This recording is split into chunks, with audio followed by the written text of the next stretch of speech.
Lucas tinha 32 anos e nunca havia dito em voz alta o que estava prestes a pensar. Era um domingo à noite. Ele estava sentado no carro, em frente à casa dos pais, sem conseguir abrir a porta. Não porque estivesse com frio, não porque estivesse cansado, mas porque sabia o que o esperava lá dentro. A mesma mesa, os mesmos pratos, os mesmos sorrisos que não chegavam aos olhos. E aquela sensação familiar de que por mais que ele fizesse, nunca seria suficiente. Lucas respirou fundo e entrou. A mãe abriu a porta antes que ele tocasse a campainha. Chegaste tarde. Não foi um abraço, não foi um sorriso. Foi uma acusação disfarçada de observação. Lucas tinha chegado 5 minutos depois do combinado. 5 minutos. Desculpa, mãe. O trânsito estava... Sempre tens uma desculpa. E assim começou o jantar.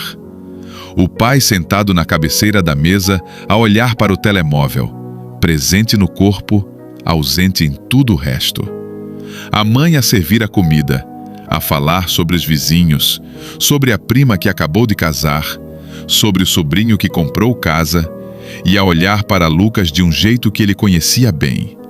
O jeito que dizia: "E você? Quando?" Lucas comia em silêncio. Sorria quando era preciso. Respondia quando perguntavam. E contava os minutos para poder ir embora.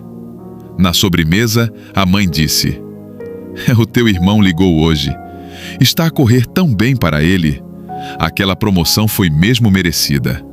Pausa. Você também podia ter ido para aquela empresa, mas escolheste o caminho mais difícil. Lucas não respondeu. Nunca respondia. Porque quando respondia, a conversa terminava sempre da mesma forma.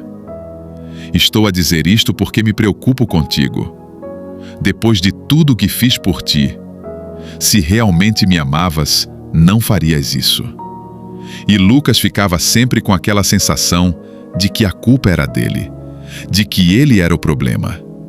Naquela noite, quando finalmente conseguiu ir embora, sentou-se no carro e ficou ali parado no escuro. O silêncio dentro do carro era mais acolhedor do que tudo o que havia acontecido à mesa.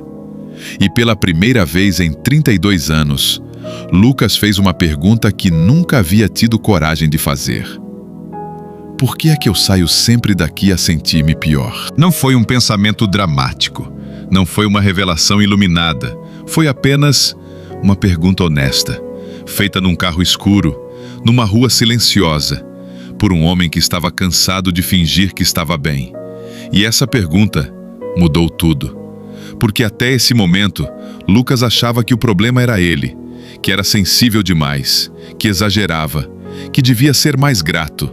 Afinal, a mãe nunca levantou a mão, o pai nunca gritou. Nunca houve uma cena dramática, só aquele desgaste silencioso, de anos a sentir que nunca era suficiente. Mas aqui está o que ninguém te explica sobre famílias tóxicas. Não precisam de gritar para machucar.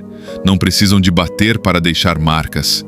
Às vezes a toxicidade é silenciosa, é subtil, é disfarçada de amor. É o comentário sobre o peso que vem de uma preocupação. É a comparação com o irmão que vem de um orgulho. É o silêncio punitivo que vem de uma mágoa. É o amor condicional que te ensinou que para ser amado, tens de merecer. E o pior é que quando cresceste nesse ambiente, achaste que era normal, que todas as famílias eram assim, que era assim que o amor funcionava. Como disse o psicólogo Gabor Maté, a maior tragédia não é a dor que nos foi infligida, mas a forma como aprendemos a considerá-la normal. E talvez você também tenha feito isso, normalizado o que não devia ser normal, chamado de amor o que era controlo, chamado de preocupação o que era manipulação, chamado de família o que te estava a destruir por dentro. Mas hoje, quero deixar-te 3 coisas que Lucas aprendeu e que podem mudar a forma como você vê isto. A primeira, reconhece a manipulação disfarçada de amor. Frases como, depois de tudo que fiz por ti, não são amor. São dívidas que ninguém te pediu para contrair. Frases como "se me amavas não farias isso" não são amor, são ameaças embrulhadas em sentimento. Quando aprendes a reconhecê-las, perdem o poder que tinham sobre ti. A segunda, estabelecer limites não é crueldade, é saúde. Criar distância não é abandono, é respeito por ti mesmo. Podes continuar a amar a tua família e, ao mesmo tempo, não permitir que certos comportamentos continuem. Não precisas de cortar o contato para te proteger, mas precisas de decidir o que deixas entrar na tua vida e o que deixas ficar do lado de fora. A terceira, a família que escolhes muitas vezes ama melhor do que a família que não escolheste. Amigos que celebram quem és, pessoas que ficam quando tudo está difícil, relações onde não precisas fingir que estás bem quando não estás. Isso existe, e tu mereces isso. Voltando a Lucas, ele não cortou o contato com a família, não houve uma grande discussão, não houve um ultimato dramático, mas naquela noite no carro, ele tomou uma decisão silenciosa, que não voltaria a pedir desculpa por chegar 5 minutos tarde, que não voltaria a ficar em silêncio quando os comentários doessem, que não voltaria a sair daquela casa sem levar consigo a sua própria paz. Foram decisões pequenas, mas para Lucas foram as mais corajosas que havia tomado em anos, porque curar-se de uma família tóxica não começa com uma grande ruptura, começa com uma pergunta honesta, feita num carro escuro, numa rua silenciosa. Por que é que eu saio sempre daqui a sentir-me pior?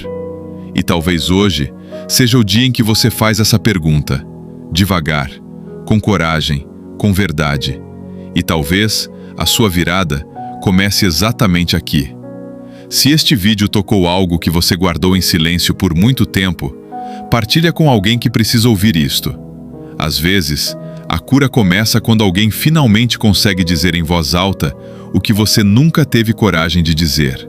Inscreva-se em A Virada da Vida e comenta aqui embaixo: eu mereço uma família que me ame de verdade.